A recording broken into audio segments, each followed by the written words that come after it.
حضور کے زمانے میں کوئی نماز تراویح نہیں تھی، کوئی باجماعت نماز نہیں، بلکہ تشویق تھی، اپنے طور پر کھڑے رہو، پڑھو، جاگو، قرآن سمجھو، غور کرو، تدبر کرو، یہ بھی ہے۔ حضرت ابوبکر کے زمانے میں بھی نہیں تھی۔ حضور نے البتہ 3 مرتبہ تراویح کہہ لیں نماز نوافل پڑھائے ہیں، لیکن وہ تہجد کے وقت 8 پڑھائے ہیں۔ تہجد کے وقت وہ آپ کی تہجد تھی جس میں 8 ہی نفل ہوتے تھے ہمیشہ 8 نفل 3 وتر 11 رکعتیں حضور کی تہجد تھی۔ ایک رمضان مبارک میں آپ نے 3 رات جماعت کرا دی تہجد رمضان میں، چوتھی رات لوگ حضور برآمد نہیں ہوئے، لوگ کھنگارتے رہے کچھ کہ شاید حضور کی آنکھ نہیں کھلی ہے، کیا ہوا ہے، تو اپنی آوازیں، وہ گھجرا تو ساتھ ہی تھا، وہ تو ایک دیوار بیچ کی بات تھی، تو حضور نہیں برآمد ہوئے۔ صبح آپ نے فرمایا دیکھو میں اگر مسلسل تمہیں یہ نماز پڑھاتا تو یہ تم پر فرض ہو جاتی، اور یہ تمہارے لیے بہت مشقت والی بات ہے، کیونکہ غریب بھی ہیں، امیر بھی ہیں، دن بھر مشقت کرنے والے بھی ہیں، وہ دن کا روزہ ہی رکھ لیں بہت بڑی بات ہے۔ مزدور جو بیچارہ تعمیر کے اندر لگا ہوا ہے، ایک کسی چلا رہا ہے، اب وہ رات کو بھی جاگے 2/3 1/3 آدھی رات نہیں، تو میں نے اس لیے اسی حدیث کو پکڑ کر اہل حدیث بیٹھے ہوئے ہیں 8 رکعت ہے تراویح، تو حالانکہ بھائی اگر تو یہی حدیث آپ کو لینی ہے تو پھر صرف 3 دن تراویح پڑھیں، اور پڑھے بھی تہجد کے وقت، صرف 8 کا عدد لے لیا، یہ بات غلط ہے۔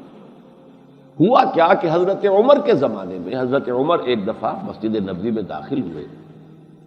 آپ نے دیکھا کچھ لوگ ایک کونے میں کھڑے ہیں، سب حافظ تو تھے نہیں،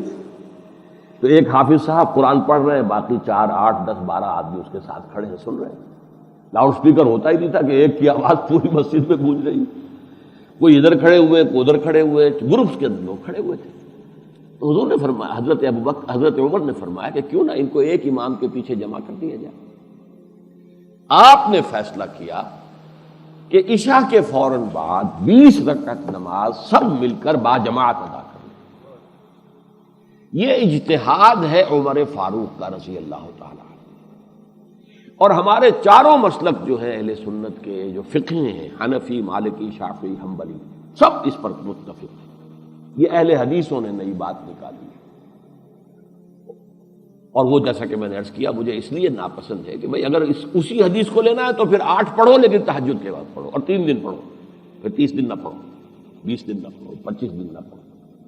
لیکن یہ اصل میں ہمارے سامنے تو کیا ہے، حضور نے فرمایا علیکم بسنتی و سنت الخلفاء الراشدین المہدیین، تم پر لازم ہے میری سنت کی پیروی اور میرے خلفاء راشدین مہدیین کی سنت کی پیروی۔ تو خلیفہ راشد کا اجتہاد جو ہے اس پر تو گویا کہ امت کا اجماع ہے، ہم اہل سنت والجماعت ہیں، اہل سنت بھی ہیں، اور پھر جس پر اجماع ہوا ہے خلافت راشدہ کے دوران ہم اس کے بھی پابند ہیں۔ اس اعتبار سے اب کیا ہوتا ہے سعودی عرب میں، چونکہ جو ان کا سرکاری مذہب ہے وہ حنبلی ہے، اہل حدیث نہیں ہے، سرکار جو عام طور پر زیادہ لوگ اور علماء وہاں اہل حدیث ہیں، تو چونکہ سرکاری مذہب جو حنبلی ہے تو مسجد نبوی، مسجد حرام دونوں جگہ 20 تراویح ہوتی ہیں، لیکن آپ اور جگہوں پر جائیں گے تو 8 تراویح ان کے ہاں محلوں کے اندر جو مسجدیں ہو رہی ہیں ان کے اندر 8 ہوتی ہیں، تو یہ وہاں پر اہل حدیث مسلک اور یہ حنبلی مسلک۔ البتہ ایک بڑی پیاری نماز، وہ گویا کہ حضور کی اس دوسری سنت پر جزوی طور پر عمل، آخری عشرے میں حرمین شریفین میں ایک قیام اللیل اور ہوتا ہے، تراویح تو ہو گئی، جو اس سے زیادہ نہیں کر سکتا وہ جائے سوئے سحری تک، لیکن اب وہ نصف شب کے بعد کھڑے ہوئے، اس کو کہتے ہی قیام اللیل ہے، وہ رات کو کھڑے ہو کر